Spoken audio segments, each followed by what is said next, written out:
نماز کرتی کیا ہے؟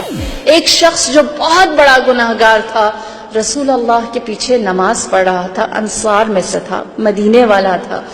لوگ آئے اور کہنے لگا یا رسول اللہ جانتے آج فلانے نے آپ کے پیچھے نماز پڑھی ہے۔ رسول اللہ نے سوال کیا اور کہا اس میں حیرت کی کیا بات ہے؟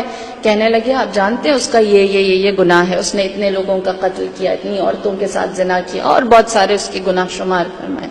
میرے نبی نے کیا جواب دیا؟ ہماری زندگی آسان کر دی، ہمیں ججمنٹل ہونے سے بچا لیا۔ فرمایا تم جانتے ہو اس کے گناہ کا وزن کم ہے اور جو اس نماز کی نورانیت ہے وہ زیادہ ہے، اور ایک دن اس کی یہ نماز اس کے گناہوں کو پاک کر دے گی، لہٰذا تم اس نظر اس کی نماز کے اوپر رکھو۔ انسان کتنا بڑا گناہگار کیوں نہ ہو، آپ اور میں اس کو اس حق سے نہیں روک سکتے کہ وہ کوئی عبادت کرے۔ اس کا جو گناہ ہے اللہ اور اس کے درمیان ہے،